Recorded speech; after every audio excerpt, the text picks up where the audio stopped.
Melissa. More ranked teams in 2 days than Hofstra has played games overall. This is just the second game of the year for Hofstra. Patty Gasso's team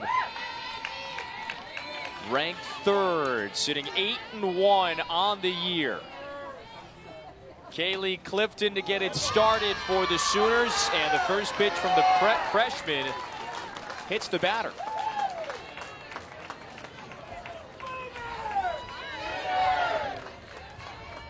So this is quite a challenging lineup that Hofstra will have to face. This lineup brought to you by St. Pete Clearwater.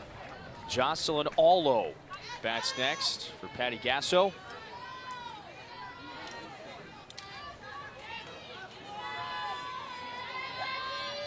Sydney Romero on deck. There's nowhere to hide when you face this Oklahoma team.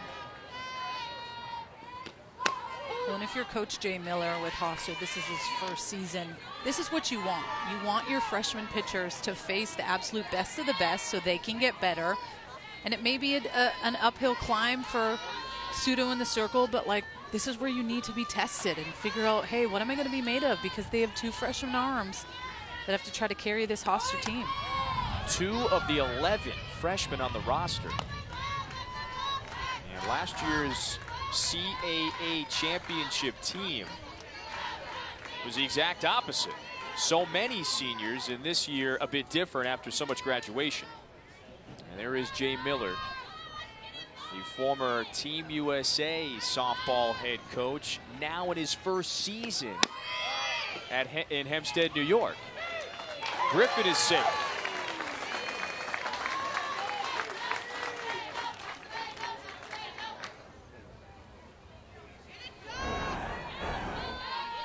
Clifton lead off, so much speed. Losco has to throw a missile in order to try to get her. So a few pitches in, Clifton already in scoring position. And Alo is one of the sophomores on this team that came off a 30 home run season her freshman year, and has 0 home runs so far, and that was a little crazy to me. That just looking at what she did last year, I mean, it's crazy to think, can you match that? And I'm sure she has already felt that pressure. Are you gonna be able to do that again and be up there with the greats of like Lauren Chamberlain? Well, if she does do it again, she'll break her own record. The 30 home runs had tied an Oklahoma single season record. It's one thing to set a single season record for home runs at a program. It's another thing to do it at Oklahoma.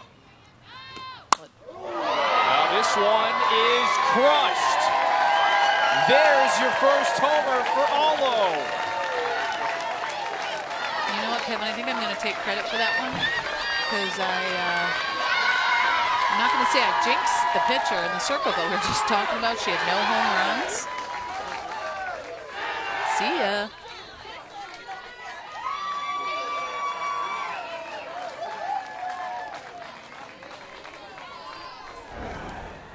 It's going to be costly for Pseudo to not miss over the white of the plate, and that's just a cookie that Allo launches dead center. And you see Witkowski didn't even give it a sniff. She knew that was out of here. Sydney Romero. That's foul. I don't know if you would have predicted a bunt from the dangerous hitter like Sydney Romero. Nope, I would not have. Oh, this lineup for Oklahoma is riddled with potential players of the year, at least candidates at this point. Allo and Romero are certainly 2. Well, and for Oklahoma, it's how can we replace Paige Parker, Paige Laurie? I mean, that's the story. Those were the 2 big arms that they had on staff, and it is really hard to replace those types of phenoms in the circle. So for them, I mean, offensively and defensively, this team is completely sound, but we all know when it comes down to it, you're going to win it with great pitching. So they have that transfer as well as a couple other pitchers that are new, so it'll be interesting to see with that new pitching coach and Rocha coming over from Florida, how they will be able to groom this pitching staff to potentially help this team win another national championship. Oklahoma did it in 2016 and 2017.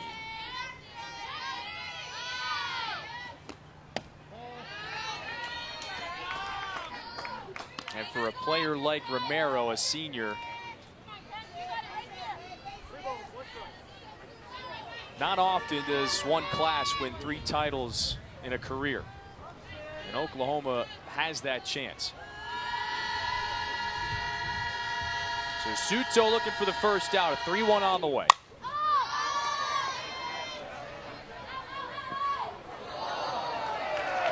And count 4. The camera guy almost had it up there. He's getting booed from the fans.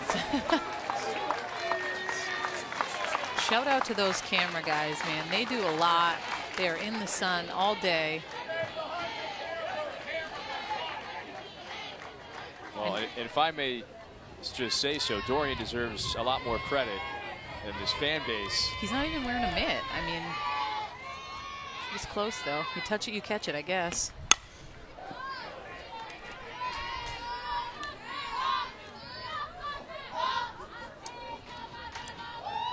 An eventful first inning for Oklahoma.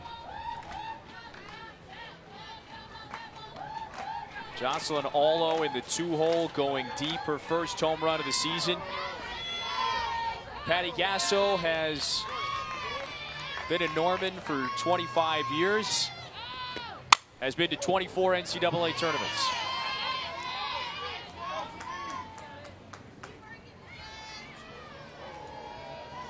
You just start to ask yourself, how can you sustain the success that Gasso has? And if there's anything that she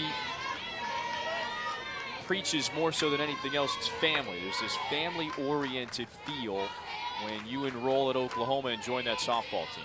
Well, and I think that's when you can get the best out of your athletes. It's when you talk to them about family, because you ask a lot of student athletes, what's the most important thing that you learned growing up and you appreciate? It's like your mom and your dad and your family. I love that. So going into a program as rich as Oklahoma and having that attitude of like, these girls are like my sisters and we're doing this and I need to respect and treat them all as if they're family, makes it mean a lot, because you don't want to disrespect your family or disappoint them.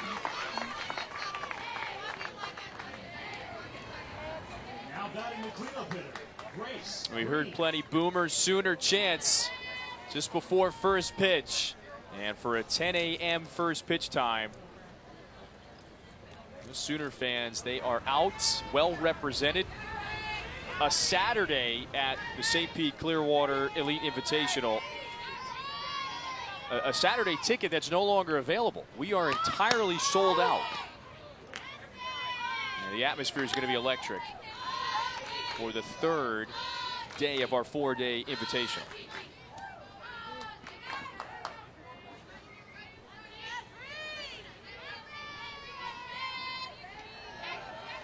Gracie Green, cleanup hitter.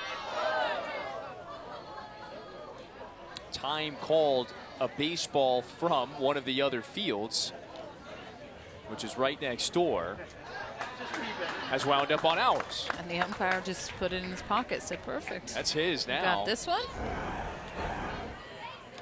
We'll just, oop, there we go. Reagan Rogers standing on deck. And to dodge that one. This has some carry to it. Witkowski, no chance, and a second home run for the Sooners.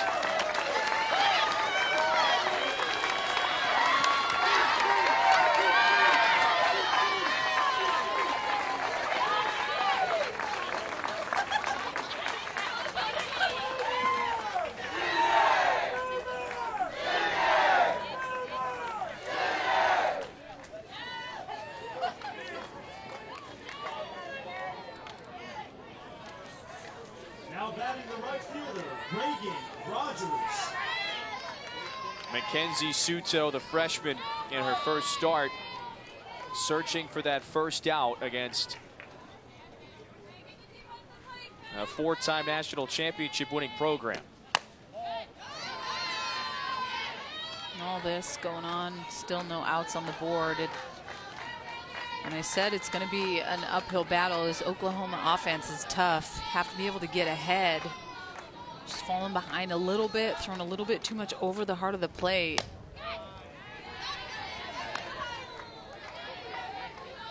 Suto starting for a Hofstra program that's tallied 29 straight winning seasons. Jay Miller, this is his first. We touched on this just a bit yesterday, but your first start at Washington as a freshman, what did it feel like? What is Suto going through right now? Well, I didn't throw against an Oklahoma right out of the gate, but your heart rate's elevated. You're nervous. There's so much that's going through your mind of everything that you've worked for to get to this stage where it's like, I'm playing college softball. I'm playing exactly where I've wanted to go, and the ball's in my hand. So there's just this extra level of pressure sometimes that is hard to handle. And then when the game's done, it all goes away, and you're like, man, why did I make that such a big deal? Like, it's just softball. It's 43 feet, like nothing's different. But it is so crazy how the emotions of this game can really have a huge difference in how you're able to play.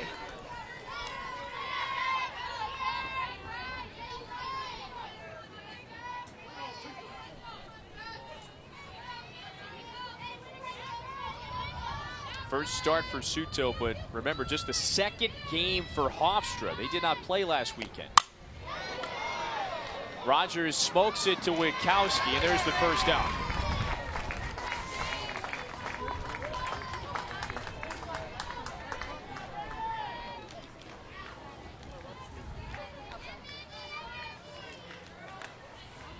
Next to the plate, the center fielder, Nicole Mendez.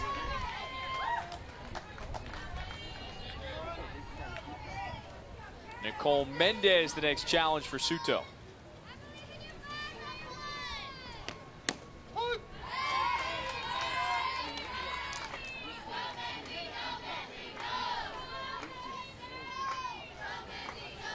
A Houston native.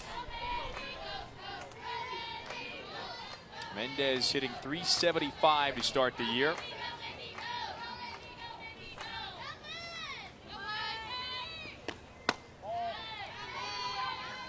And Oklahoma has already faced 3 ranked teams this weekend alone.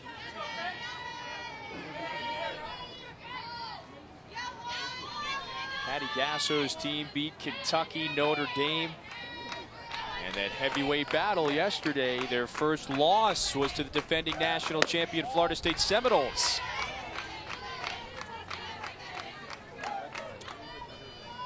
And I bet if those two teams square off again, it won't be as high of a scoring game. There was so many runs in that game. I would not have been able to guess.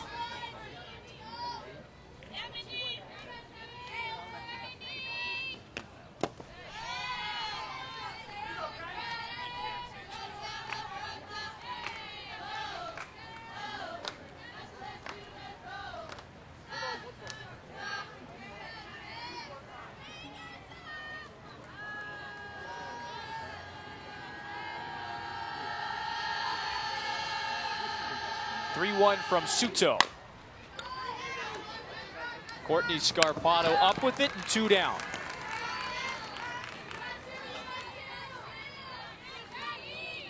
Oklahoma's schedule this weekend at the St. Pete Clearwater Elite Invitational just illustrates the talent and star power on display. So they open up with that run rule win over Kentucky, the victory against Notre Dame,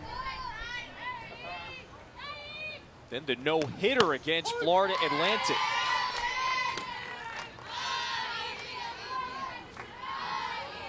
Mariah Lopez was terrific, but then that loss to Florida State. So here's Aaliyah Flores.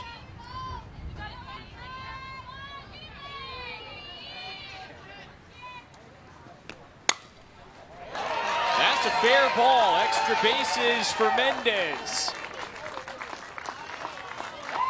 And the third extra base hit in the top of the first for the Sooners.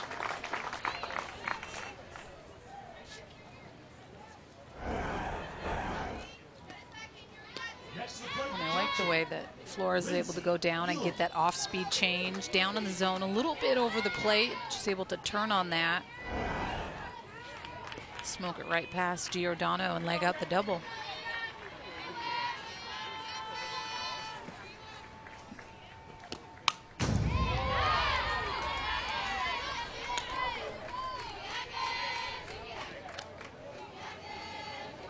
Aaliyah Flores bats next. So for most sophomores,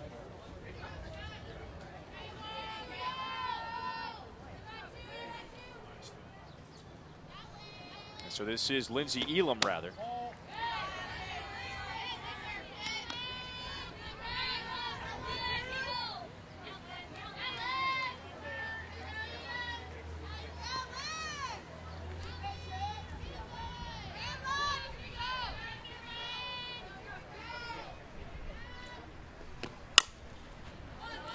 Over to third, Giordano to Shaw at first.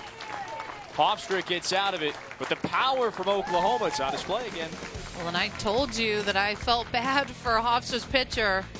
Oklahoma has come to play. Alo with the big bomb. Green. Watch that thing out of here. Hum, babe. Let's see what Hofstra can do when they come up to the plate with the leadoff.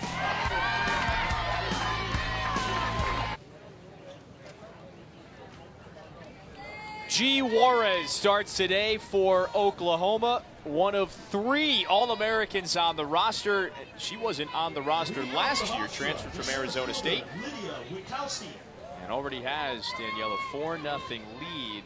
What should we expect from Juarez? Well, and I was actually a little bit surprised that she was getting the ball today versus Hofstra. And she's coming from the left side. She's an OU special. We all know that they like the lefties. She has a great curve and rise on both sides of the plate. And I think one of the reasons she's getting the start, it's been a little bit of an uncharacteristic start to her season. And I'm not saying that that's a bad thing, but based on her going into her junior year and the numbers she was able to put up at Arizona State last year, I mean, her coming in, she's already given up 6 earned runs in 17 innings pitched. And I just think to put her into a game where she feels like, hey, this is a chance for me to get better, work my pitches, get into a feel-good mindset, because that's really what pitching is all about.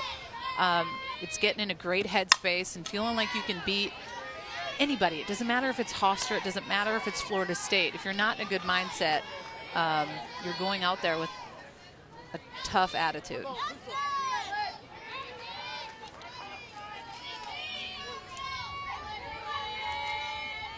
The 1-2 to Lydia Witkowski. So Witkowski at the top of Hofstra's lineup. And here it is. It's brought to you by St. Pete Clearwater. There are many freshmen, many newcomers on this team. Witkowski, one of the experienced players. She's the redshirt senior at the top of the order.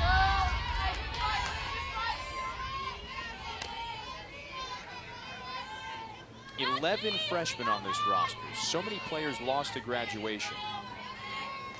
And so Witkowski will be the player that many turn to.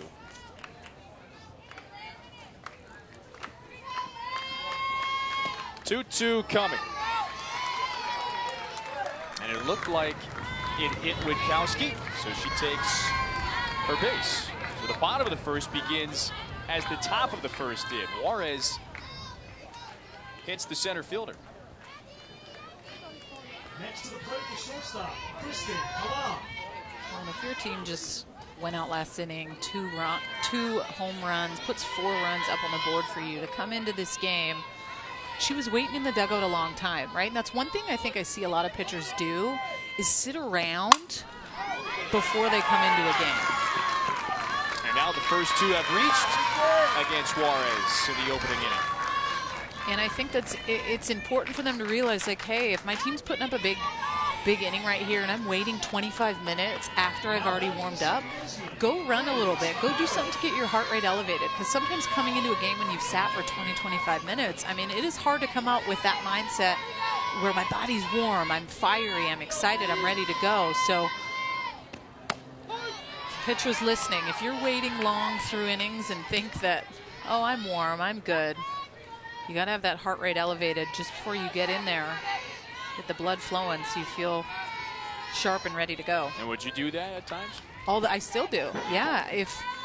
Whenever there's 2 outs, I always make sure that I go run to the end if there's room and just kind of get my body going, stuff like that. So Giselle Juarez, she prefers to be referred to as just G, just one letter, G Juarez, calls out her catcher. So Lindsey Elam out there to discuss something with the All-American. Look at these numbers.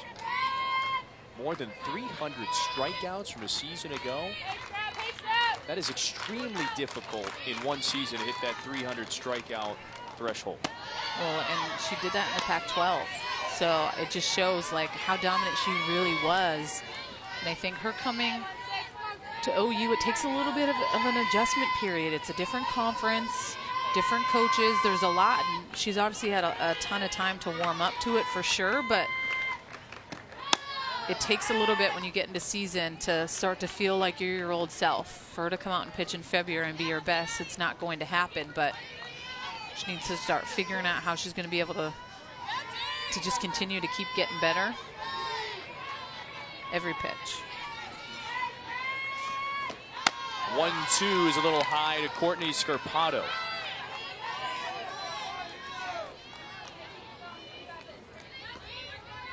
Scarpato from Springfield, Pennsylvania, had a hit yesterday against Kentucky. Now, Hofstra didn't score in that game, but they've got a couple runners on in the first inning against Oklahoma. Shallow left. Lyons underneath. There's one down.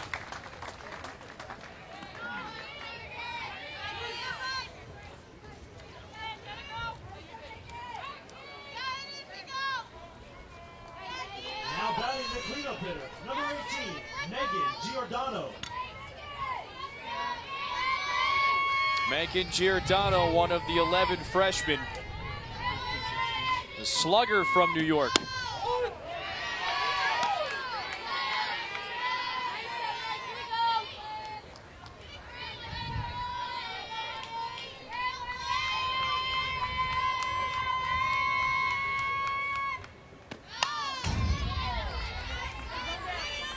Nice cut, counts 0-2. Now, no one hit more home runs than Giordano did in the state of New York at the high school level last year, nor ever. 56 home runs was a record. And this one is given a deep ride out to center. And it's a one-run game in the first.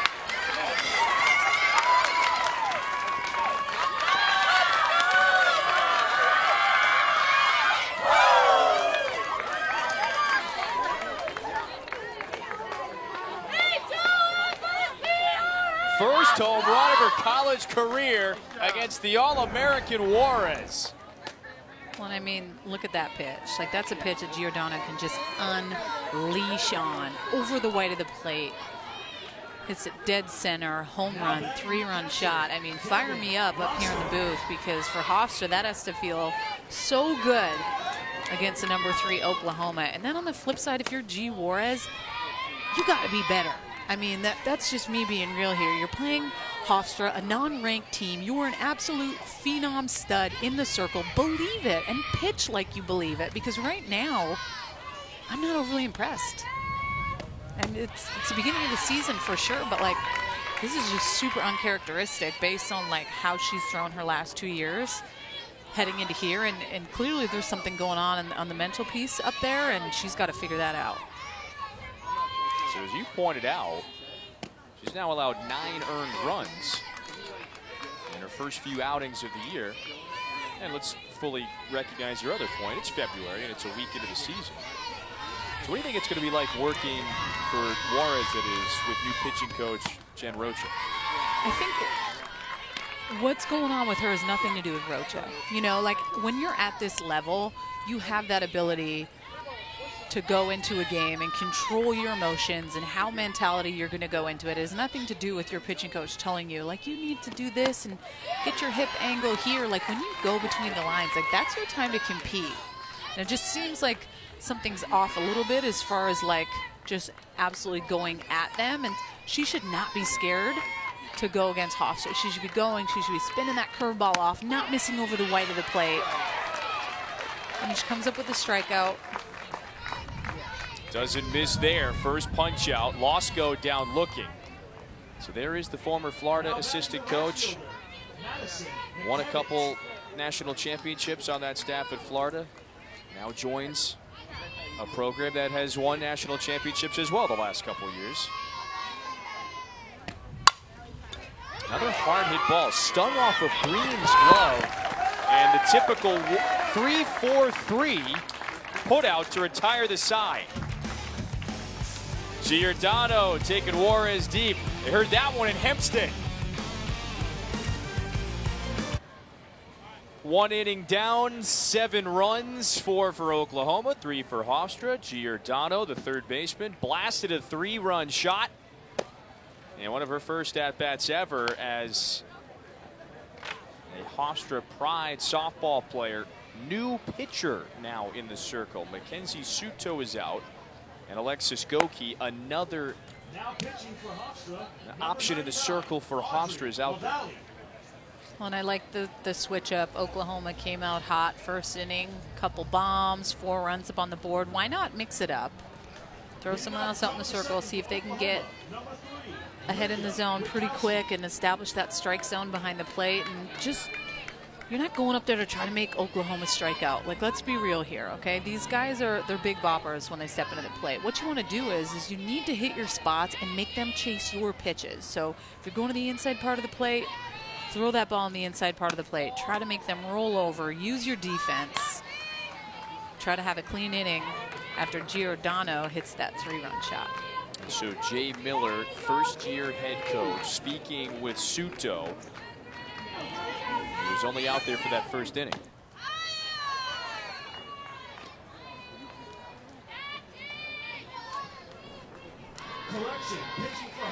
We've got a pair of Hall of Famers in either dugout, not just Patty Gasso, but then Jay Miller as well.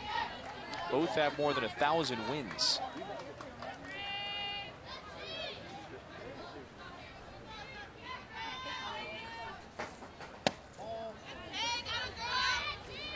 So now Grace Lyons with the 3-0 count.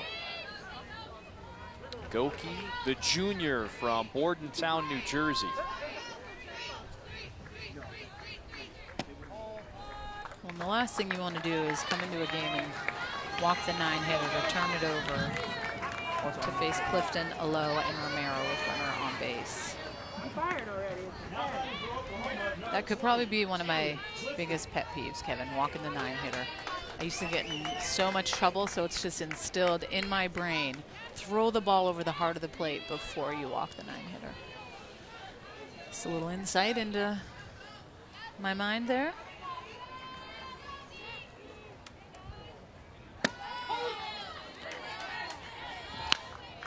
What was the nature of the punishment then from your old head coach at Washington, Heather Tarr? No, there was no punishment. It was, well, actually, maybe it would be more running, but that was just one of the things we always tried to hammer out. You don't want to give these free passes, but especially to that 9-hitter, you turn it right over to the top. And it's Clifton who was hit. She stole the base her last time on the base paths.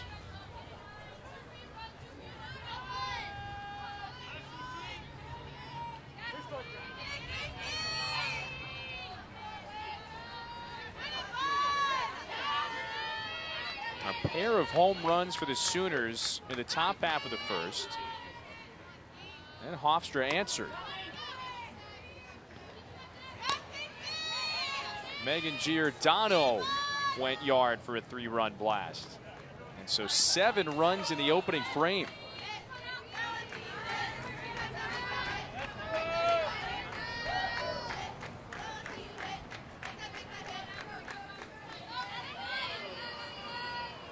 Goki's 1-2.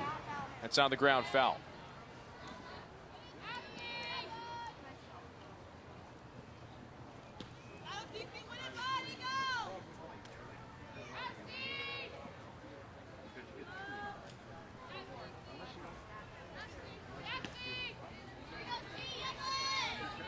The Sooner fans, they've got a chance to hit both coasts this weekend for the first annual St. Pete Clearwater Elite Invitational. Then, if they so choose, get to travel out to California for another premier event, the Mary Nutter Collegiate Classic. That was always my favorite part, is just before you're going to start conference stuff, you're going to the Mary Nutter, the Kajikawa Classic. It's just being at these types of tournaments when you're surrounded by greatness and all these different teams. It's just this little extra swagger you have when you walk into the park. It's like, man, like, we're upon greatness here, and whose swagger's going to win? This falls into no man's land. A deadly spin, so now there's 2 runners aboard. And up comes the dangerous Jocelyn Allo. Do everything right here. Look where this lands. Well, and this was just spinning so much. Like, Goki took the back step the right way, but that ball just landed perfectly in no man's land. There's nothing you can do right there. Even if you were to lay out, no one can touch that.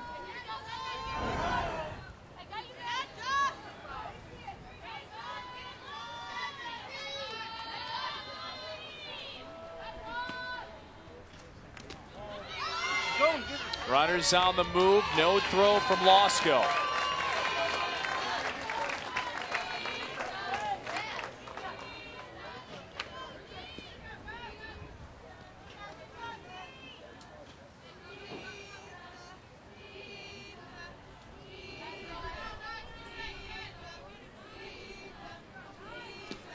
Allo smashed one over the center field wall in the her first of the year.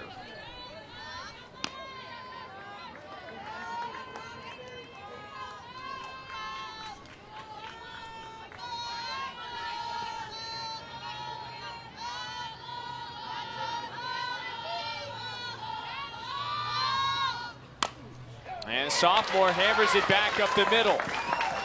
This plate's 2. Allo with 4 RBIs in her first 2 at-bats, and Oklahoma's back ahead by 3. Now batting number 2, Sydney Romero. We meant it a legitimate Player of the Year candidate this season. Well, and her coming into this game had only 2 RBIs. She increases that. Add 4 on the day. I think the only thing for Goki is she falls behind 2-0 in a low, and you cannot bring the ball over the white of the plate. If you do, you will pay. She comes up with another couple RBIs to add.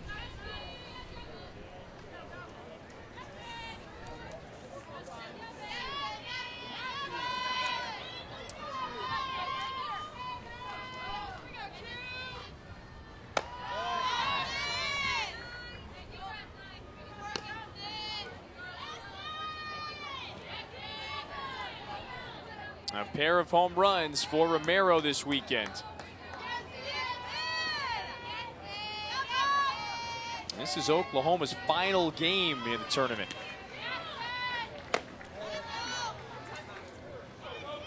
And now the count is 3-0. So Goki missing the zone. Yeah, she's just struggling a little bit.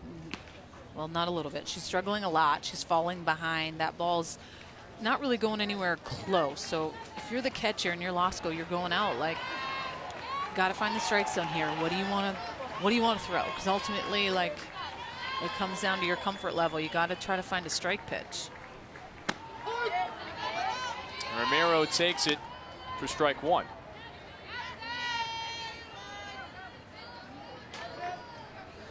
Now, Jay Miller said it before the start of the year. Pitching, probably our biggest question mark.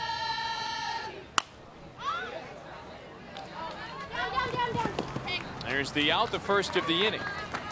Allen was able to run it down.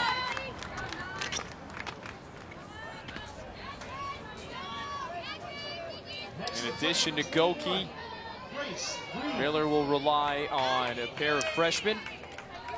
Madison Burns, Mackenzie Suto in the circle this year for the Pride.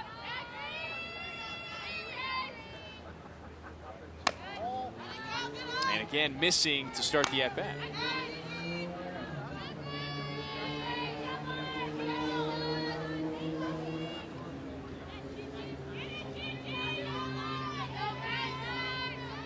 Now a pair of home runs for Green. Hit that 2-run home run in the first.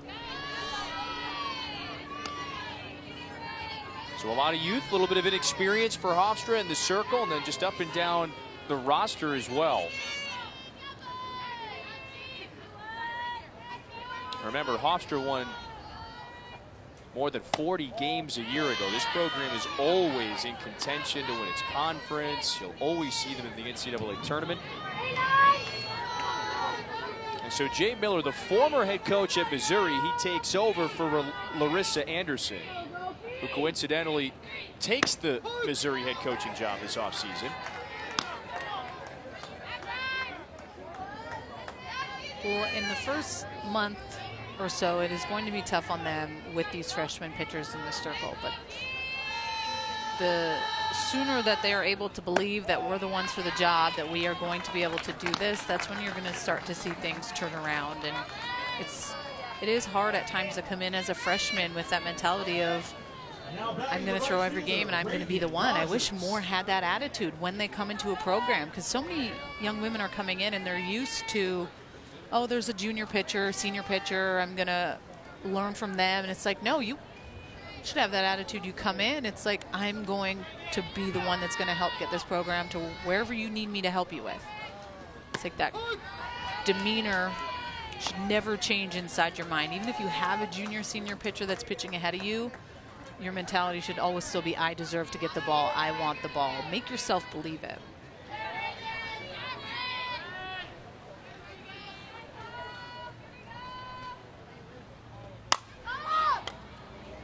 In the air to shallow right, a long run for McKevin. So now the bases are loaded for the Sooners.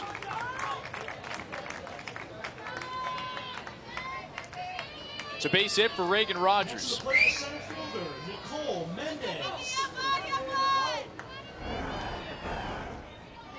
Well, McKevin is just so far back, pushed to the left a little bit. I think that this needs to be caught. And maybe she was placed to shift left a little bit. But now they're in a situation here. Mendez up, bases loaded. And if you're Goki, you're looking to get a ground ball. Use your infield right now. Try to get that home to one, especially with a low speed on third. She's not the fastest on the team, so you have time.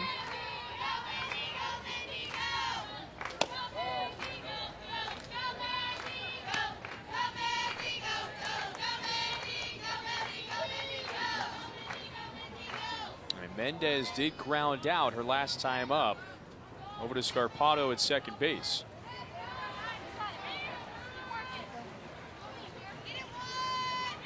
One. The bunt. Here comes Allo. 7-3 Oklahoma.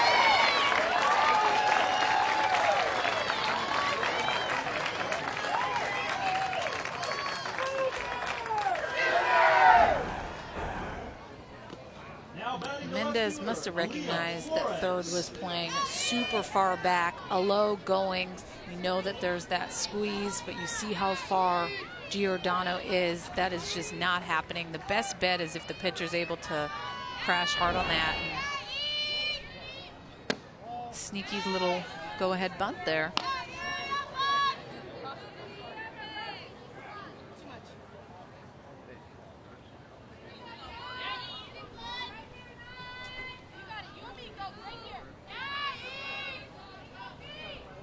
This is Aaliyah Flores.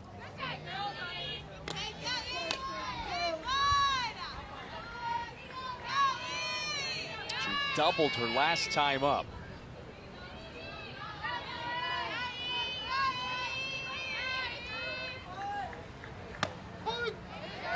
That's in there for a called first strike. So let's revisit your prior point. You brought it up with when you have that inexperience, when you have a roster that lacks seniors, like you said, someone to draw from. For those freshman pitchers and for Goki, how in the world do you grow up? What's that? How can you replace that knowledge you can draw from when you do have a senior-heavy lineup and roster? Well, Goki's a little bit of an exception to the rule, her being a junior, but not having a ton of innings. And now another run.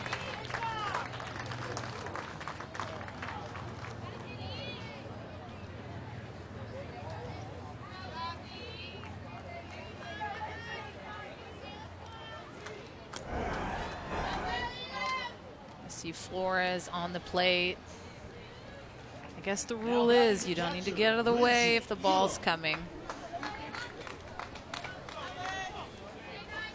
That comes a little too hot in the inside corner. Cross comes another OU player. So 8 runs in the first couple innings for Oklahoma. It just makes you think, are they just saying to Goki, like, you're going? I definitely don't see any action in the pen. So this might be one of those things where, hey, you're just riding this out. Get yourself out of it.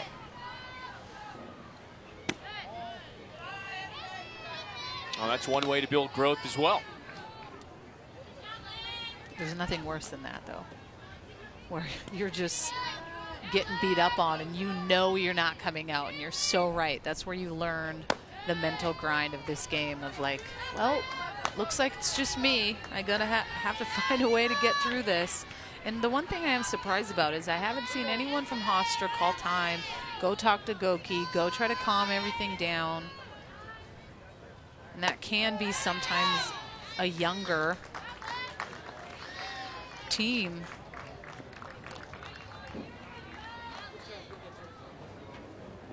Oh, and here comes Miller.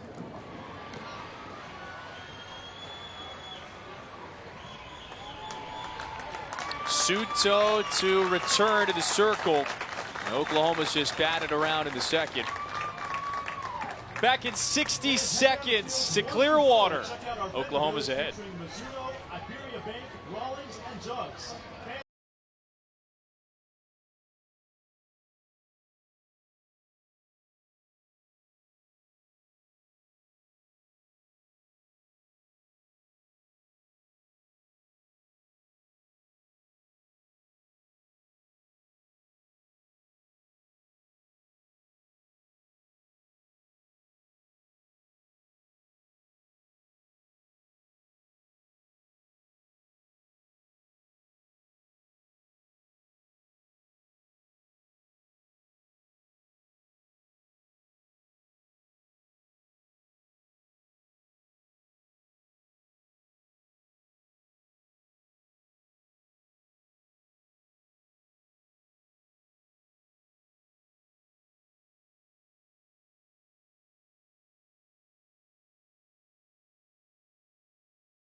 So a 5-run second inning for Oklahoma continues.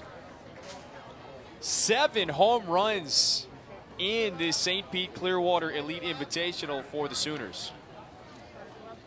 Well, in big time, we talked about how powerful this team is headed into this game, and it just shows 2 home runs, 9 RBIs, and this game's gotten a couple players hot. Alo's been struggling a little bit RBI-wise, home run-wise. She comes in today, gets her first home run of the season, which has to feel good.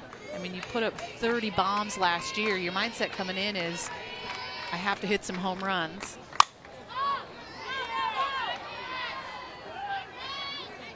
And then Gracie Green went yard as well.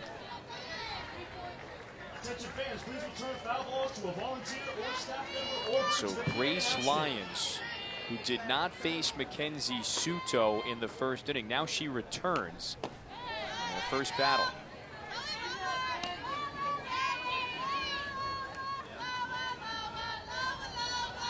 So Lyons led off the second inning with a walk.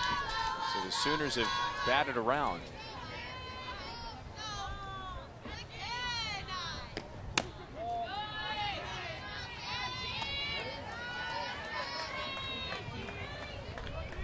Suto is the freshman from Buffalo.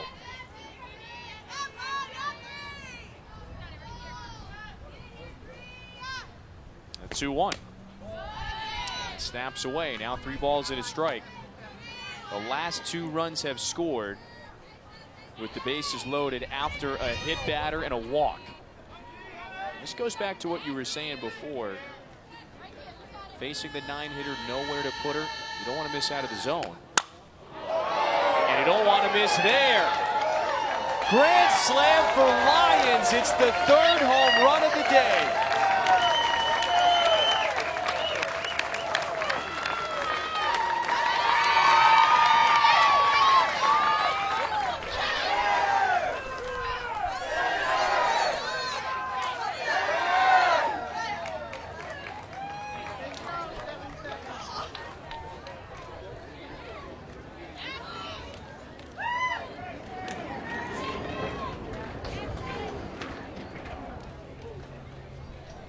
Next to the plate, number 20,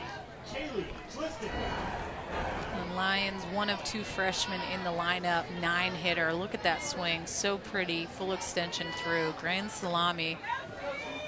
See you later. And if you're a Suto, that's the one thing when you come to this game, you want to just try to keep the ball down in the zone. You know, OU is a team that's known to hit it out of here. 2nd home run of the year for Lyons. And you saw it a moment ago. Kristen Hallam, one of the most experienced players on this roster. She's the starter over at short. Walked over to the circle, had Suto chuckling a little bit. You were imploring Hofstra and some of these infielders to perhaps do that earlier. Well, it's better late than never, I guess. Coming up and just trying to get her, whether you need to get her to smile or something. And now the bases are clear. Hofstra trying to get out of this 2nd inning. 9 runs have scored for Oklahoma.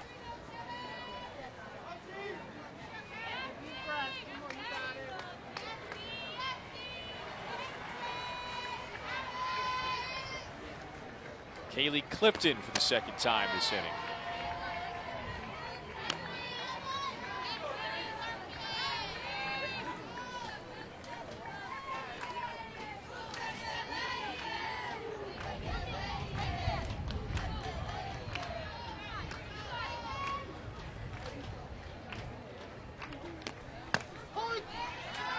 And now the count goes full. There's G. Juarez, the starter for Oklahoma. Allowed the home run in the 1st. She's been sitting for quite a while. And that's what I'm thinking. I mean, there's only 1 out on the board. Your team is putting up a ton of runs. Like I said, she's at 23 minutes of just kind of sitting around now. And that's always the hardest part. Like, as a pitcher, I always loved pitching in the close games, even though you love when your team has your back and scores a bunch of runs. But when you're sitting around, regardless if this is a 13-3 game and she might feel like, oh, man, there's not as much pressure, my team's put up a bunch of runs. Well, there kind of is, because you're going back out there in the circle and you need to get in the best space moving on to next weekend, right? So her getting the start of the last game of this weekend means that for the most part they want her to get in a feel-good spot. So it's like figuring out, when I go back out there, how can I be different, be more efficient? And I always dislike the fact when pitchers literally just sit for 25 minutes, 30 minutes, and then come out and expect to be sharp and crisp and ready to go.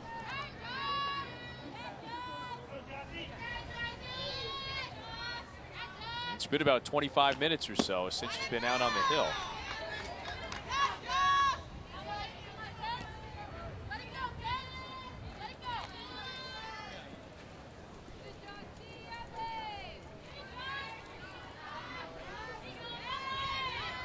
But Oklahoma with a 10-run lead in the 2nd.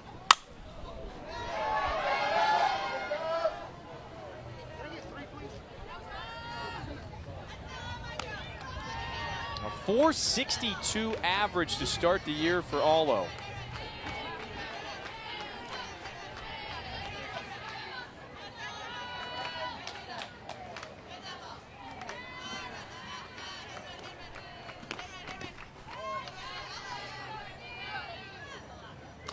She was one of my most favorites, getting to know a little bit at the Women's College World Series last year when you do the player interviews and you're getting to meet everyone. When I got the chance to just sit and talk with her and she came into the interview room, I mean, talk about humbling. She is so humbled. She was so happy to be there. And it's a launching pad for her today. She might have a 2-home run day, and she does. The second in as many innings for Olo. Should I take credit for that one too? It's both times where I'm really giving her some love on the broadcast here.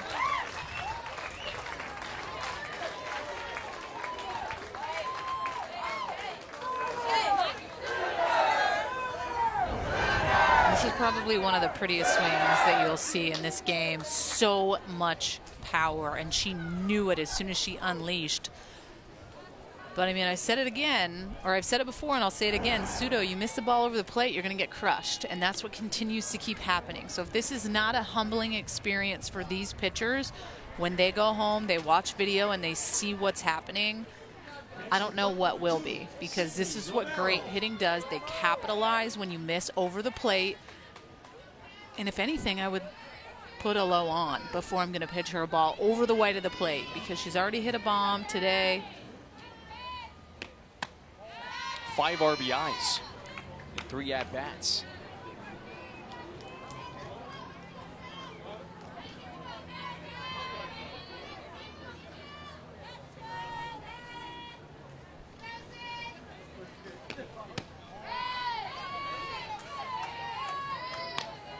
What'd she say about all those home runs last year? 30 of them. An Oklahoma single-season record. She's trying to get a bunch today to get back.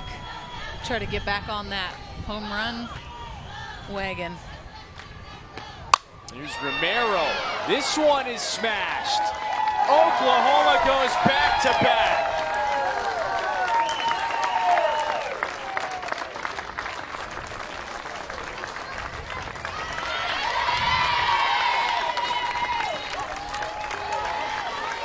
It's an 11-run inning for the Sooners.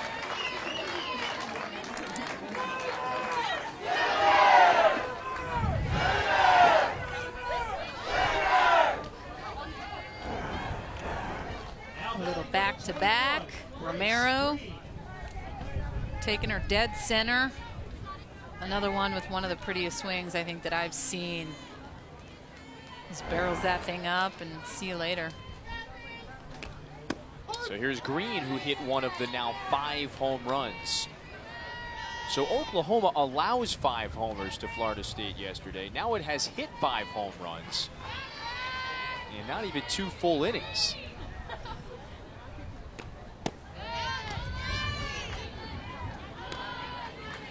Just going back to Hofstra, what is that conversation like now in that dugout after an inning like this? It's rarely has Hofstra ever been involved in half innings like this.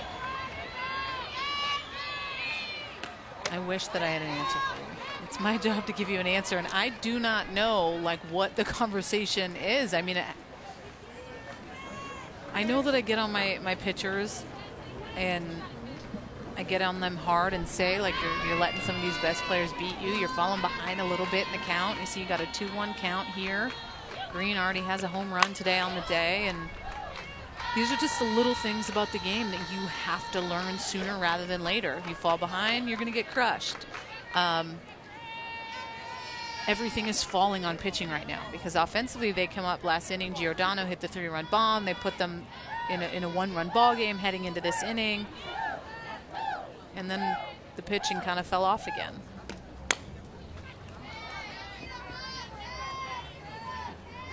Two home runs in the first inning for Oklahoma, 3 more in the second.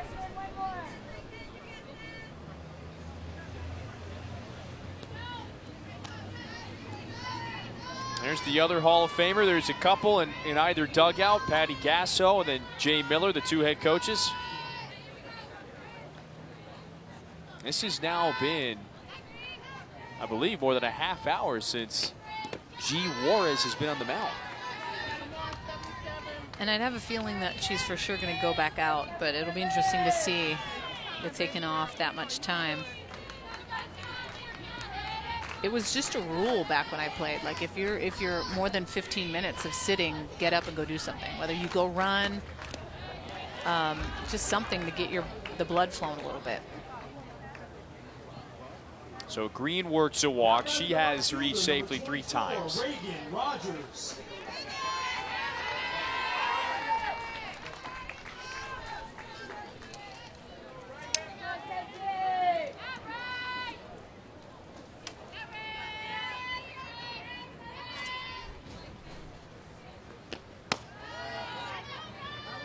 Just a little low. The count's 1-0. So we've got a couple Big 12 teams at this St. Pete Clearwater Elite Invitational. We've got Texas here as well. For Oklahoma, who else can challenge the Sooners at the top of the conference? I think Texas can. And, I mean, they're very new with Coach Mike White and some transfers and stuff like that, but I loved when Scarborough made the statement in the 7 Innings podcast where she thinks that Texas could be a team that makes the Women's College World Series, because I totally agree. I think that they're super feisty. I love what they bring in the circle with Ella. She's an absolute beast, and she's one of those pitchers that I love watching pitch just based on the way that she competes. So her being able to go into the Big 12, get that experience there, I think that Texas is going to be a lot of fun to watch and just elevates Big 12 conference for sure. The 4 Oregon transfers on that roster. And then remember, we have Oklahoma State and Cal coming up next on this field after our game now. And Oklahoma State, to me, is sneaky. I mean, they've got a lot of transfers. They lost Shippey from last year, but picking up the big transfer in Shao, the pitcher hitter, transferring over from A&M, she's going to really help this team big time. See the 3 SEC transfers, Shao being one of them, but softball just getting elevated in general conferences for sure. So that's all that you want to see. The ACC winning the national championship last year with Florida State. Big 12, Texas is getting back on the map. OU is always dominated.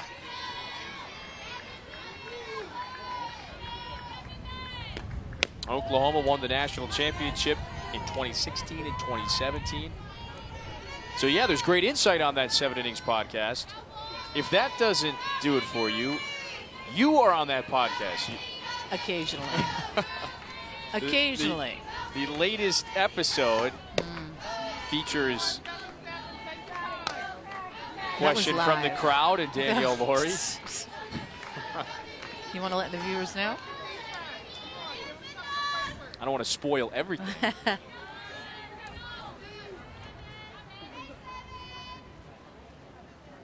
But there's no other source for all the college softball information that you need to know than the 7 Innings podcast. So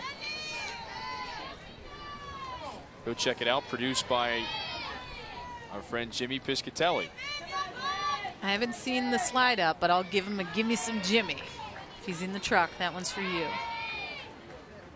There are many Buffalo natives in Clearwater, not just Hofstra pitcher Mackenzie Suto, but Jimmy and our great producer, Thomas Morrissey. So you guys are pretty much Canadian is what you're saying.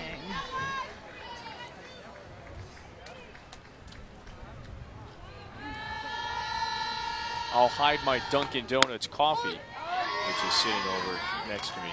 So now the count's full. Now 2 down, and this is where you want to bear down if you're Suto.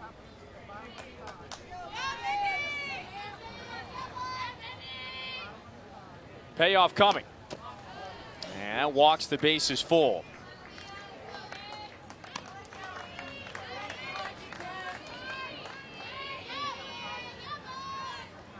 The left fielder, number 15.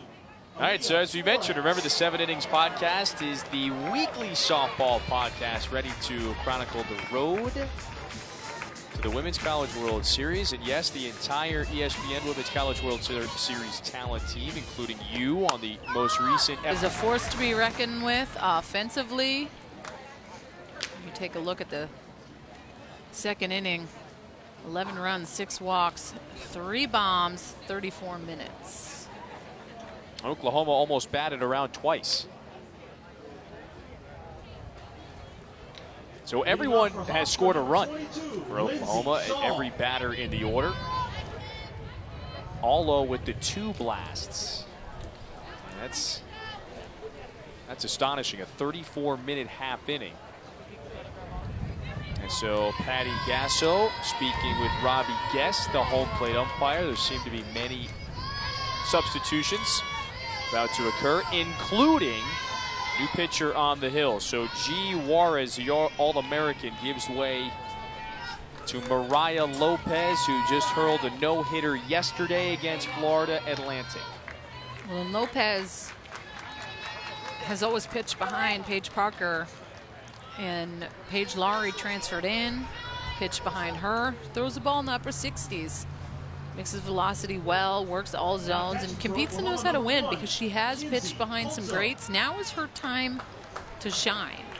Bigger picture is she's always had to sit behind and been the 3rd string pitcher. She's gotten some innings for sure, but she hasn't been the one with the ball in her hand in the big games. So I think for her to have that mentality this year of like, all right, I'm the one that's going to lead this staff. It's my turn. She definitely has some help, but you got to have that one ace.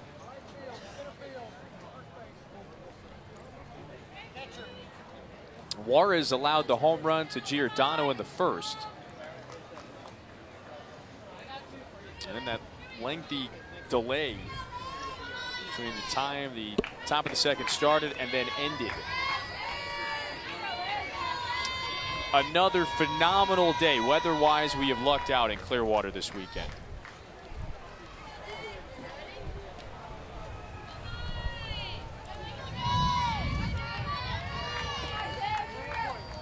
And remember, it's still another day of action. Sunday is the final day of the St. Pete Clearwater Elite Invitational presented by Wilson. And then the game that caps it all off, and culmination of the tournament, is Tennessee and Florida State, a top 5 matchup featuring the reigning national champs. We love that. That's going to be on ESPN2. I will be on a plane, so I will not be able to watch that, but my husband will be DVRing it for me.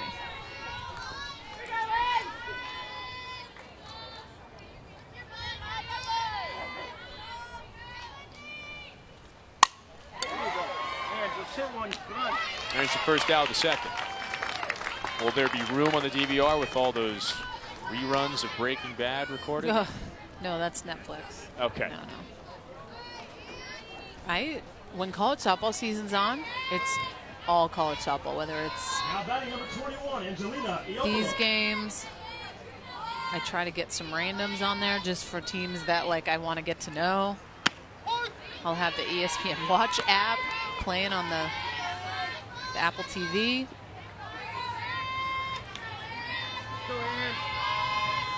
The really cute thing about all of this is like my daughter will remember the theme songs from the postseason. So that year that it was pink, so she'll hear it on the radio when we'll be driving to the gym, and she'll be, hey Mom, that's a softball song. And I'm like, yep, better believe it. I'm getting her to start young. They won't sit and watch a whole game, but they know what's going on. What if you're on the call? They have to. Well, right? Well, they won't at home, but if my husband brings them to the games, sometimes I'll get them up in the booth. They can see what's going on. Maya Polo, one of the 11 freshmen on this roster.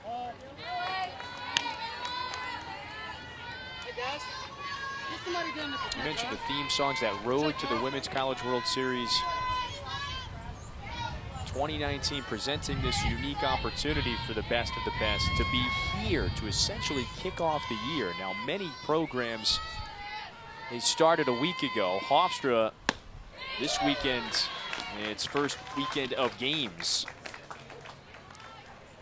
but never has there been this much collection of talent, star power this early, just a week into the season. Well, I feel like teams need this. Like, you need to start doing it sooner. The softball talent's getting so much better. Conferences are getting better. Hitting, pitching's getting better. So it's like, why not see the best out of the best right out of the gate? See your training, see everything that you've put into your off season, play itself out. You're by no means going to be at your best, but like, I want to try to play the best right away. So it gives me a good guideline of like, okay, where do I need to improve? How can I continue to get better? Where did I stack up? This is up in the air for the left half of the diamond, and Lyons puts it away. So a 1-2-3 second inning.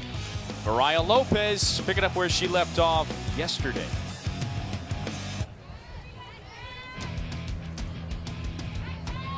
Welcome back to the St. Pete Clearwater Elite Invitational, presented by Wilson.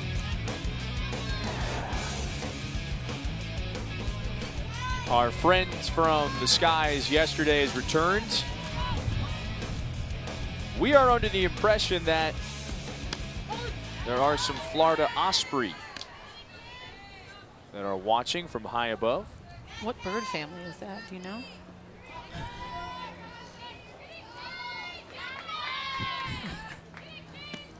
I'm just curious. Of the menacing family, menacing looking perhaps. Look at the talons on that thing. Now batting for Oklahoma, number 99, Audrey LaValle.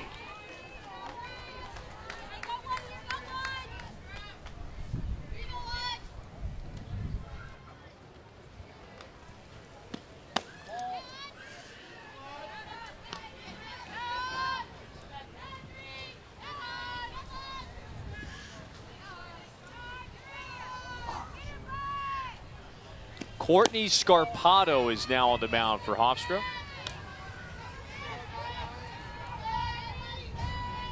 It's a new pitcher. And it's a new hitter as well, Audrey LaValle. She pinch hits for Grace Lyons. So Lyons hit that grand slam an inning ago. Top of the second featured 11 runs, 17 batters for Oklahoma. And I like Scarpato coming in, senior. Not sure she's had a ton of pitching experience, but came in, got the leadoff out, pumped some strikes, gets these hitters chasing. That stays foul. Still a 2-strike count on LaValle.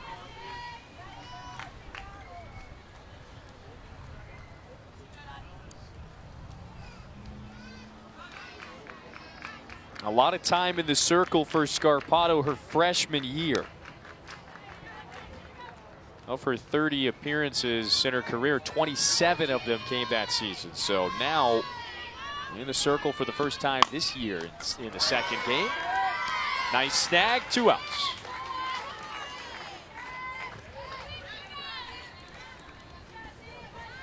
You gotta love it. She's come in, got 2 quick outs. Attacking the zone.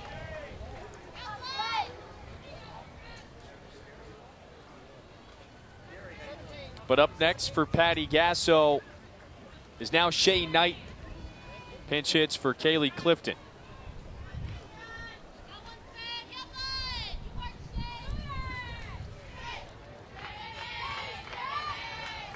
Knighton, the senior from California.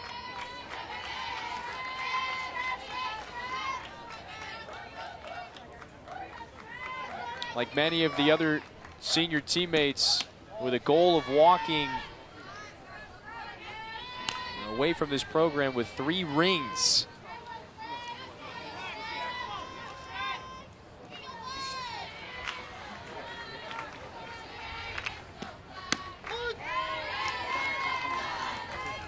Count evens at a ball and a strike.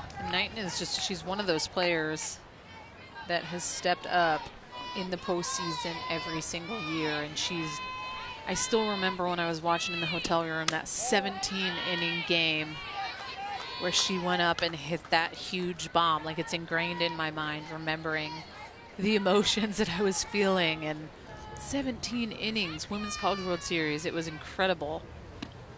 And she's got a base hit in her first at-bat today. The only unfortunate thing for her, she's been battling so many knee things. You see she has a knee brace on. Usually always has to get a pinch runner. See that left leg? She's been struggling a little bit with that. And that can be the unfortunate part of the game when you're battling those injuries and there's nothing you can do. All you want to do is hit. But your body sometimes is hurting in places you didn't even know until you got to college. That's when you realize your body starts to feel old. Get to college and you're like, oh, it's a 9:30 game. Getting up at 6 a.m. Is this supposed to feel this way?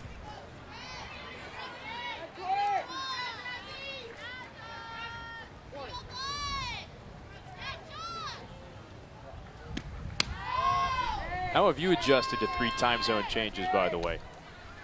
I feel like when I'm waking up to get here to broadcast that I'm going to go play. When I wake up at 6:15, I'm like, oh, could I pitch right now if I needed to?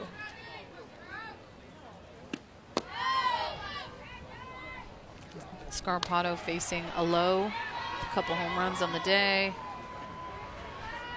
bunch of RBIs.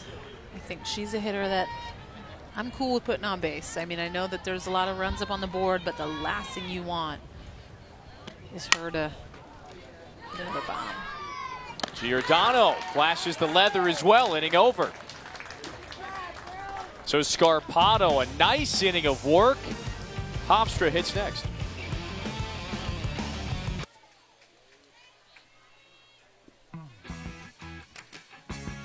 Clearwater, the site for the St. Pete Clearwater Elite Invitational, the first owned and operated ESPN softball tournament. We're a few miles inland from those beautiful beaches. The weather has been fantastic. Hofstra playing in its second game. Hofstra located in Hempstead, New York on Long Island, where it is not 75 degrees and sunny. Pride with that 3-run home run in the first inning. Witkowski retired and one down quickly in the third. But keep in mind, this is just the second game for Hofstra. They did not start their season last weekend like most teams did. Coming down to Florida and beginning the year. Well, right out of the gates, you're playing Kentucky. They struggled a little bit against them, and then now they're playing Oklahoma. But I think biggest takeaway from this is putting young freshmen out there to experience this is college softball. If you want to compete in the postseason and for a national championship, these are the teams you have to do it against. So this is what it's all about. Get an idea. Do you think that you are capable to be better? And it all starts from the circle. So much newness in that first month, like you said, for young players, but then in these tournament settings, you're not playing the same conference foes like you typically do. You alluded to it not long ago. You liked these formats, you like these tournament settings. Is there one game, one memorable top 25 matchup you remember playing in early in the season? I always enjoyed when we went to the Mary Nutter in Palm Springs, and it was back when the SEC was really like making a push, and they were starting to there was a ton of SEC talk, and it was Florida. They were ranked in the top 3. I think they were #1 actually, and I don't remember where we were ranked at all, but that felt like a World Series matchup when we played them. I mean, it was the night game, 7 p.m. So many people watched that game. I remember that a ton, just the emotions of that game and how much it meant, because it does mean a lot when you're playing these teams that are ranked so high and there's a lot of expectation. Mind you, it's a little bit later on in the season. It's not the first week out for some teams, so you feel like you get your feet under you a little bit as far as where you're at with pitching and defense and hitting, but that was so much fun. I remember that Florida game like crazy. You beat Florida then. And as many would remember, you didn't lose to them the rest of the way. You are correct.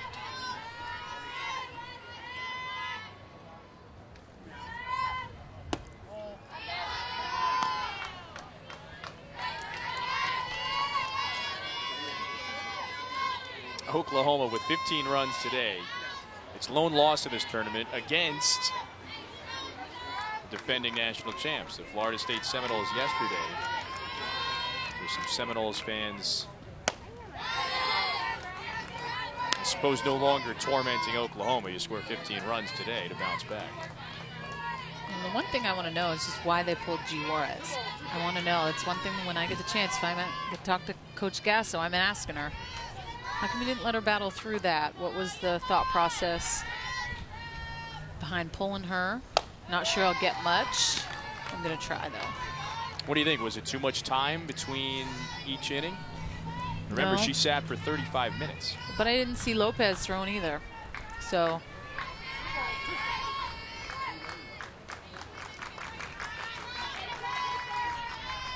Juarez has the clipboard now. 1 inning of work, that's all. So a walk for Scarpato, who was terrific on the mound in the top half of the 3rd inning. Now batting number 18, Megan Giordano.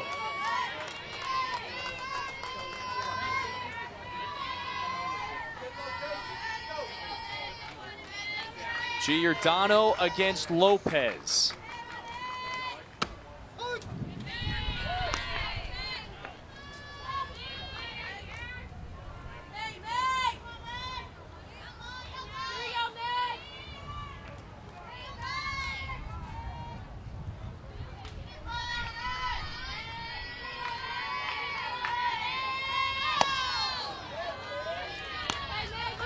Nothing in 2.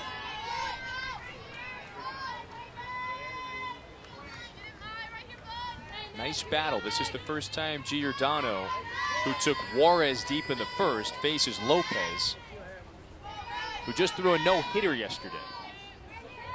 The 0-2. Off speed, inning over. forward from today's game, what would that be? Well, we've got a lot of young kids, and it's just going to take them a little while to grow up. And, you know, the key is not letting them get down on themselves and, you know, keep their heads up and keep fighting. And that's what we're looking for. Well, Coach, best of luck. We appreciate your time. All right, thanks much. Thanks. He's the first-year head coach, the Hall of Famer, more than 1,000 wins in his career. Spent the last couple years as an assistant at Rutgers and Louisville. But remember, he was a longtime head coach at Missouri, Mississippi State.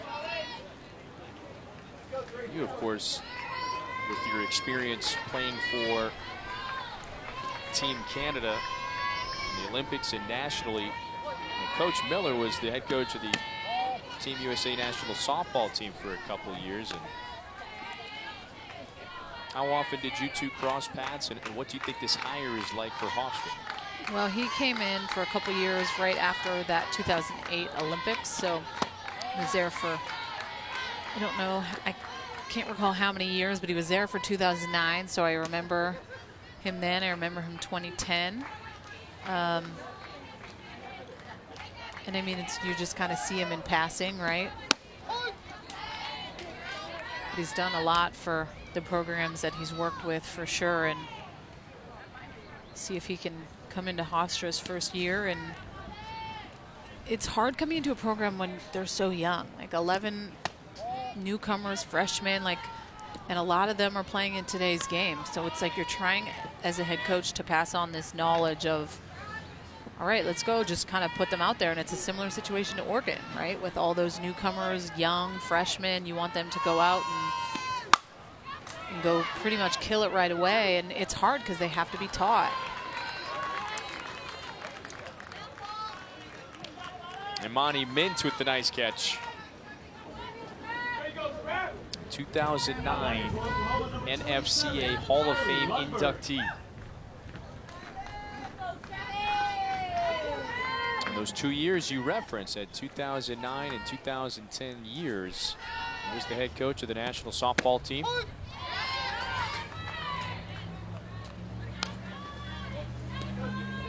And so after Larissa Anderson takes the head coaching job at Missouri, you just heard Coach Miller explain it. A call from a good friend. He said, why not? Let's do it. Isn't it like a weird full circle thing, though? Like, he was the head coach at Missouri, and he's coming into this program. Coach Anderson heads to Missouri. Like, it's just, everything is such a full circle thing. I'm looking at that roster breakdown, 11 freshmen. I mean, 2 seniors, and one of them is on the mound right now, and she's not your everyday starter. But I think that she's come out here and done a heck of a job. And she's kept Oklahoma steady. Hofstra had 7 seniors on its roster a year ago.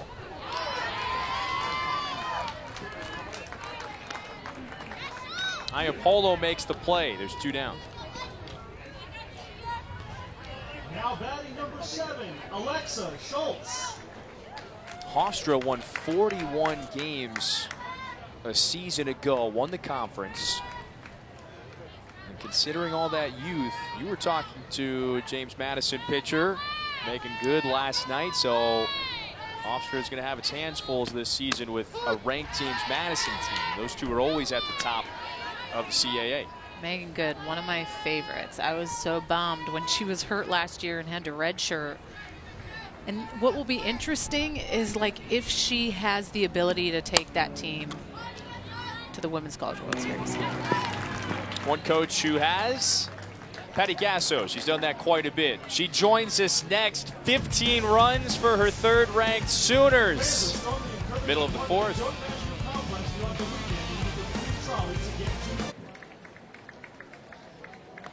In Clearwater, Oklahoma, with 15 runs, 5 home runs today. We have the head coach, Patty Gasso, joining us.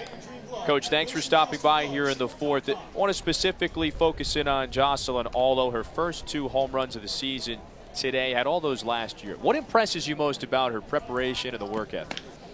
You know, she cares about her craft, which is really hitting. And I think she feels a little bit of pressure from all the great things she did as a freshman, and that's a freshman curse sometimes when you have such big years and you try to emulate that. And what I'm proud of her right now is she's just trying to have team at bats instead of trying to hit balls out. So it's just her being patient. I think she's figured that out. So I'm really proud of the way she's approached her at bats. Coach Gasso, G. Juarez getting pulled after the 1st inning. Just a little bit of an uncharacteristic start for her to this season. Anything going on with her mentally? What are you guys trying to do and Rocha trying to do to get her in a good place? We've got to make some adjustments with her, and she knows that. So she's not her right now, and it's likely because she's only been with us for about a month. So we have a lot of work to do, and she knows that, but her mindset is still strong, and we'll get her where she needs to be. Coach, thanks for the time. Thanks, Thanks, Coach. you guys. Best of luck the rest of the season for the Sooners, ranked 3rd in the nation. They've been one of the final 4 teams standing the last 3 years. 2 of those 3 seasons featured national championships. Well, and I'm so happy that I asked her that. I didn't know that Juarez had only been there for a month, right? They don't put that when they do the whole transfer portal. They don't put when they set foot on campus, so we don't know the ins and outs to how that all plays out. And you're kind of like a fish out of water. You're getting put into this situation, into this tradition, into this program. You have to learn how it all works. You have to get to know your teammates on a very deep level that's hard to fake. You can't fake that in a month of coming in. And by no means saying that she's not connected with her teammates. I see it. I definitely do. And I just think that it can be hard to find your groove, get to know a new pitching coach. I, for some reason, thought that she was there from the fall, but she's only been there for a month. Entirely new, like you said, coaching staff, program, environment, teammates. Oklahoma actually eliminated Juarez in Arizona State from the College World Series a year ago. And now here she is wearing the Sooner colors. New pitcher, too, this inning. Here's Parker Conrad.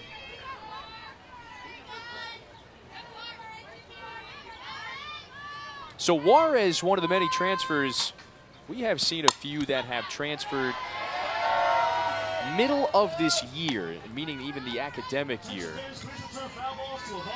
with the transfer portal, the players, when they announce they are transferring, they can, of course, leave and go just about anywhere. But there is the factor that players have their eligibility most of the time immediately at that new school. And Juarez actually, as you said, after the fall, then leaving, enrolling in Oklahoma, and arriving just a month ago. That's it, and there she is out on the mound. And I think that that's the one thing that I don't like about it. Like, I feel like if you're not there from September, I don't like the fact that you can head in just before the season's going to start and kind of input yourself into it, and then you get to go. I know that there's a lot of logistics and rules and all that play into everything, but I just think for the fairness of the athletes, as well as the overall experience of this. The experience of this game is going in the fall, getting better with your teammates, grinding out the workouts, you're doing the conditioning, you're doing this together. And as a program and as an athlete, that's how you develop, in my eyes. Yes, you put the work in, you do your pitching workouts, but when you're grinding out that stuff with your teammates, that's when the love and respect comes out, when you're out there in the circle in some of the biggest moments of your life. So that's a tough thing to miss. And I would almost not want to go in. I would say, hey, can I wait a year and maybe come in, learn from you guys, redshirt. And I mean, she did so much damage last year at Arizona State, being in the Pac-12 conference. It's always like, kind of, what's the rush, right? Like, she wants to, and I get that OU is a program that is almost every year destined and expected to win that national championship. So that looks good. It's like putting a cookie in front of these athletes and saying, like, all right, don't eat it, right? Like, G. Juarez is going to want to hop on that train if she gets a chance and say, like, I want to win a championship. I only have 2 years left. So allowing the freedom to transfer, great. Maybe a stipulation that makes you wait till the end of an academic year. Does it make it better?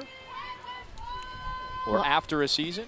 Well, I just think that the grind out with the team should be mandatory. Meaning, like, when you start stuff in September, it doesn't, I mean, it really starts right after your postseason. And when that's done, you get your break and you do your summer stuff. But there's always your stuff you're doing in the weight room when you're gone, your conditioning, your pitching workouts, your hitting, all that. That starts right away. So I think when you maybe miss that and then come in, it definitely, and I love that Coach Gasso said that, like, she's not herself, and it's definitely noticeable, but there's a reason as to why she's not. She's still trying to figure everything out, and that's okay, because we're still in February, right? Not trying to win World Series right now.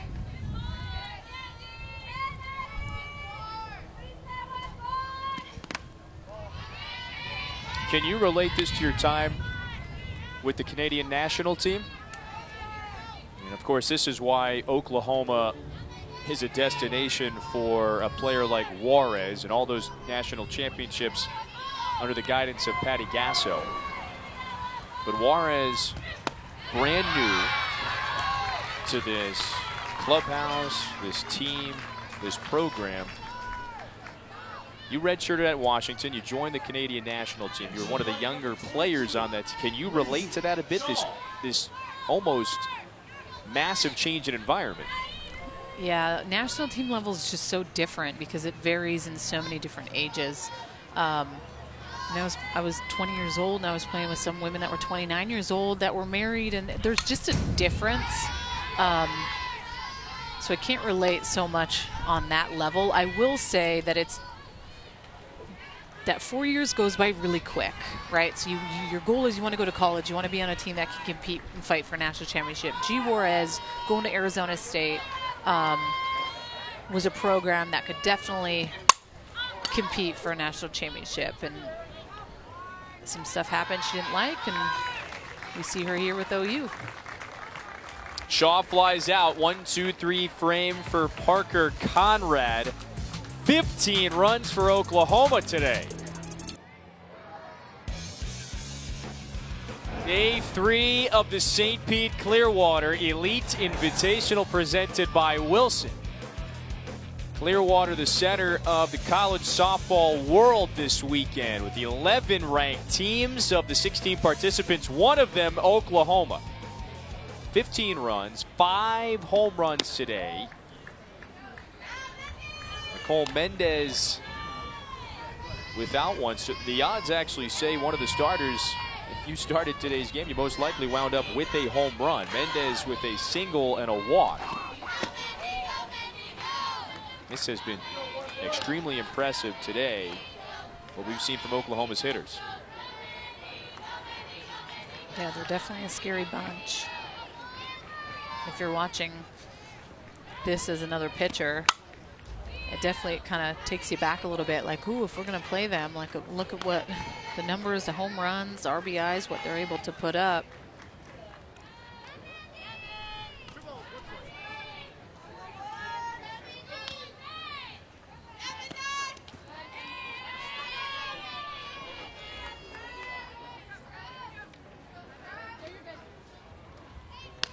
So what specifically about this team would you point to that would make you say, okay, this team can actually win 3 titles in 4 years? Well, defensively, they're extremely sharp, and you need great defense. But it ultimately comes down to whether or not they're going to be okay in the circle, because you're looking at these offensive numbers. Like, these are going to be pretty consistent, but when we get down to the postseason, it comes down to that pitching that really keeps great offenses in order, and it's going to be that 1-run, 2-run, maybe 3-run game, but we're never talking 15-3 in a super regional Women's College World Series. So I think offensively, defensively, OU is sound, but pitching-wise, I got to shore it up a bit. Well, they do have Jocelyn Allo to rely on. 2 mammoth shots today. Her first 2 home runs of the season. She is our offensive MVP, brought to you by Wilson. It was unique to hear Coach Gasso mentioned, all right, yes, it took a week for Allo to mash her first 2 home runs, but she has so much bought into that team mindset at the plate, not swinging for the fences every at-bat, but hitting situationally as well. Well, and I'm sure you've heard of the sophomore slump, right? And that's kind of one of the hardest things, is to go out and have an epic freshman year. Like, she was the freshman of the year, Big 12 freshman of the year. I mean, dude, the season that she had was absolutely crazy. So it's hard when you go in, because she's still young in her mind, right? Like, those numbers she put up are like senior numbers. And then for her to go into her sophomore year with that like mentality of, I'm going to be able to do this again, you have to clean that slate clean, because you are not going to be what you were last year. And I think that's the hardest thing to try to relay to these younger athletes. Be your own person each year and be something different each year. Don't try to recreate something. Like, have these small goals. It can't be, oh, man, I need to hit 30 home runs again, or I need, if I wasn't, obviously it can't be the freshman of the year again, but I need to be the player of the year. People that win those awards don't say that we want to win those awards, right? Like, that's not our goal heading into a season. I need to do this. It's how can I, and I love how Coach Gasso says, you know, she perfects her craft, and that's what she solely focuses on. So I think for her, it's about, how can I get my mental game to the next level, so when I'm not performing to where I need to be, I can still help the team out in the DP position.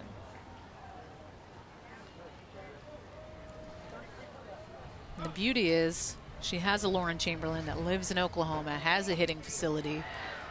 I would be at that facility hanging out with her all the time, just learning. I mean, Lauren Chamberlain, one of the best to put on an Oklahoma uniform. The records that she set at that program and nationally, like, I want to learn from the best.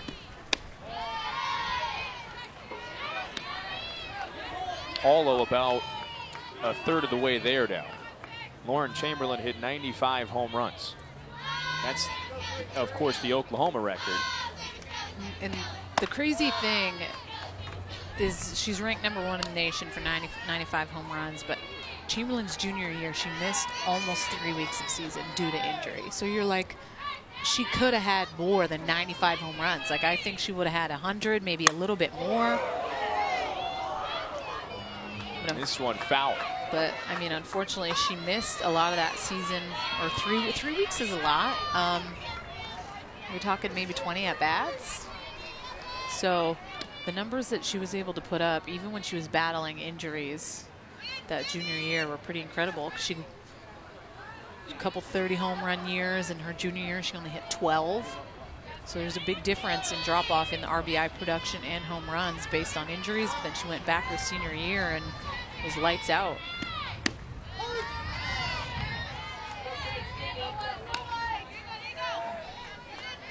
Did you have that, maybe not a coach, but that former, I guess you could say legend, maybe perhaps a former Washington Husky nearby, just someone, a former player that you could really turn to for that knowledge?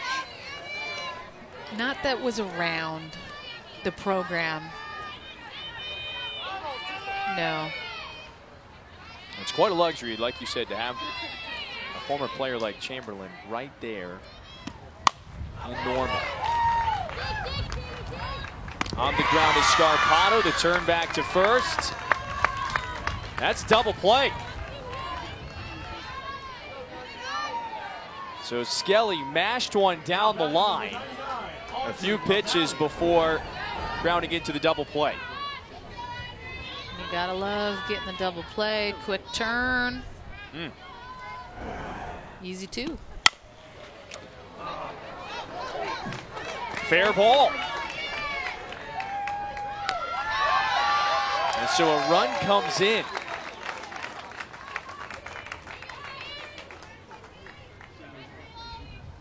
And LaValle has Oklahoma ahead 16-3. Now batting for Oklahoma. Take a look where Iapolo caught a piece of that grounder. Or rather, Green over at first.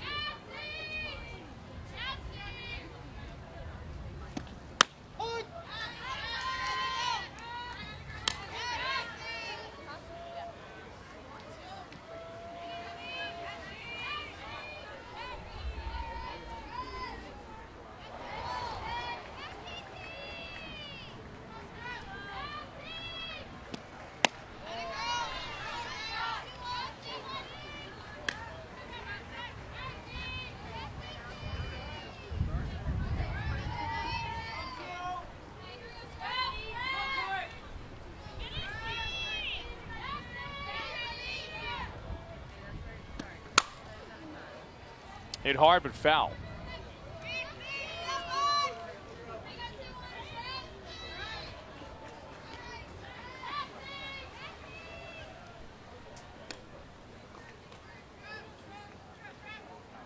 So Kaylee Griffin returns for perhaps her final at-bat today.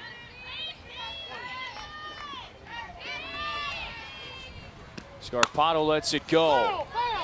And Clifton out ahead of it again.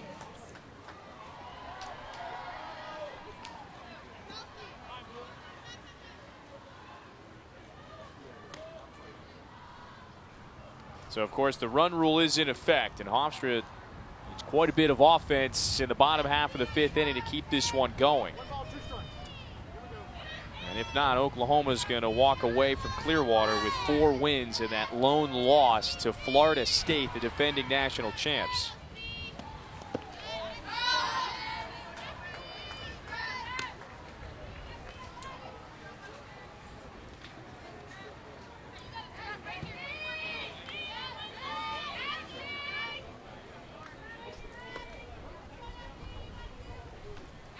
Two-two. Up the middle and a base hit. Witkowski with the heave home. It's cut off. And now 17-3.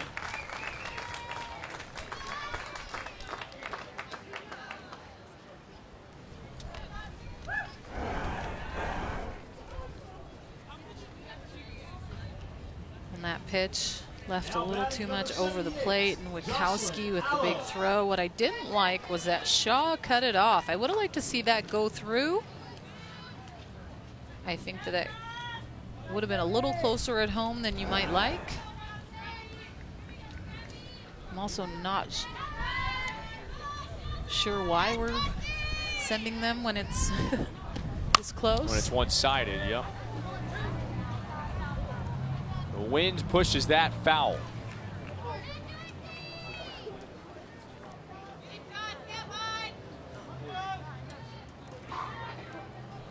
Now here's the star, Jocelyn Allo, with a pair of home runs today. She has driven in 5.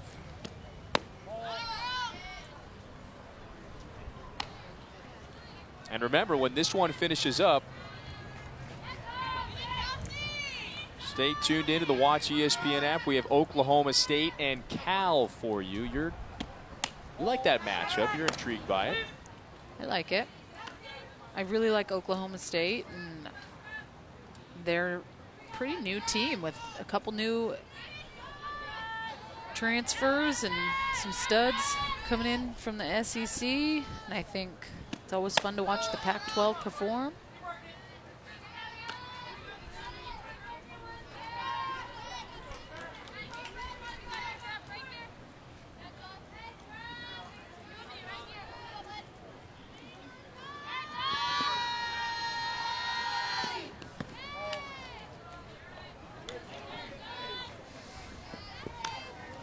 Allo aboard for the 4th time today. Now batting number 2, Sydney Romero. So there's probably a multiple choice of 3 answers here. Who's your favorite in the Pac-12 this season? It's got to be between UCLA, Washington. Both those teams return a lot in the circle and a lot from that Women's College World Series teams.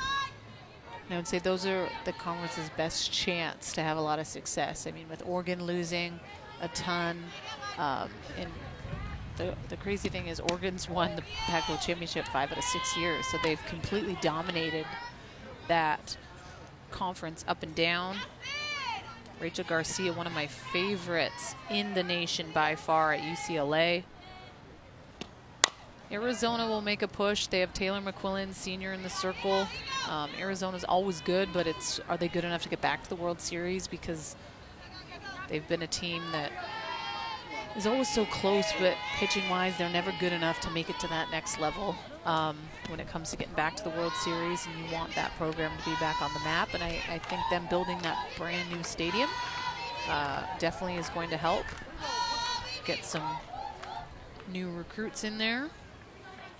So the 3 Pac-12 teams in the top 25, 5 SEC teams, and then Oklahoma and Florida State.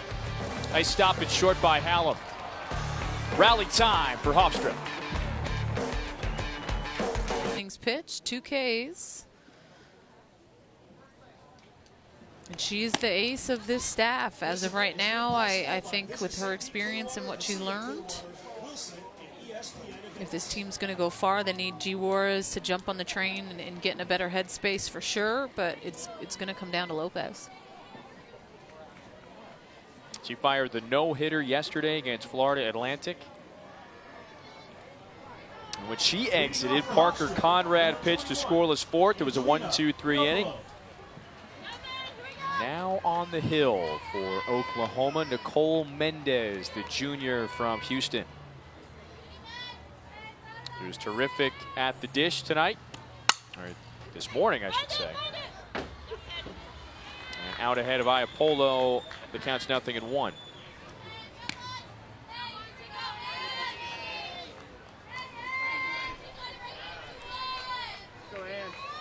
And will Hofstra face its challenges this year? Sure, it's a roster with 11 freshmen. But let's remember, this team won 41 games a season ago. They were a few outs away from eliminating South Carolina in their regional last year. They were in Columbia, South Carolina, had a lead over the Gamecocks in the 7th inning of an elimination game before South Carolina rallied for a walk-off win. What about Mendez coming in? Coming from the left side. Throwing mid-60s. Now batting number 12. Maybe this is going to be a pitch by committee team a little bit more this year. You know, they've always had Paige Parker, and she's thrown pretty much almost every inning with a little sprinkle of Paige Lowry, who was the closer with Maria Lopez occasionally, but 65 from the left side.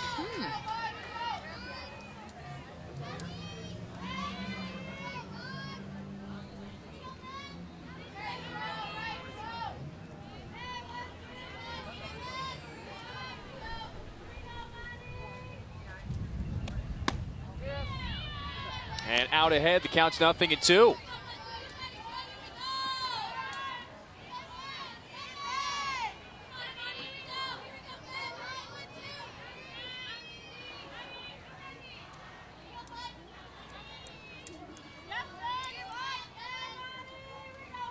Mendez fires back-to-back strikeouts for the lefty.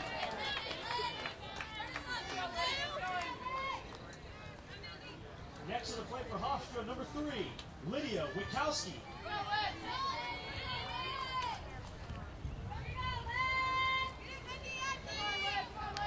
Now Hofstra down to its final out now because of the 8-run rule in college softball.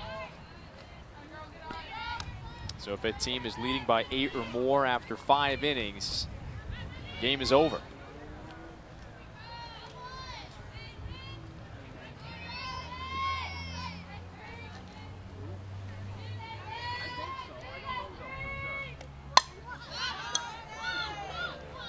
Near the third base bag, Lyons has it. Oklahoma wins 17-3 behind 5 home runs. An offensive surge, Danielle, in that second inning. An 11-run inning, and Oklahoma finishes 4-1 in Clearwater. This is just a little taste of OU's offense and what they are going to bring this year. Pitchers beware. They are hot and ready. Fun game for us to watch. Sophomore Alo getting that bat hot, ready to go. Great matchups the rest of the way. We next have Cal and Oklahoma State for you right here on the Watch ESPN app. For Danielle Laurie, our entire great crew, Kevin Fitzgerald, thank you for joining us. Talk to you in a bit from Clearwater.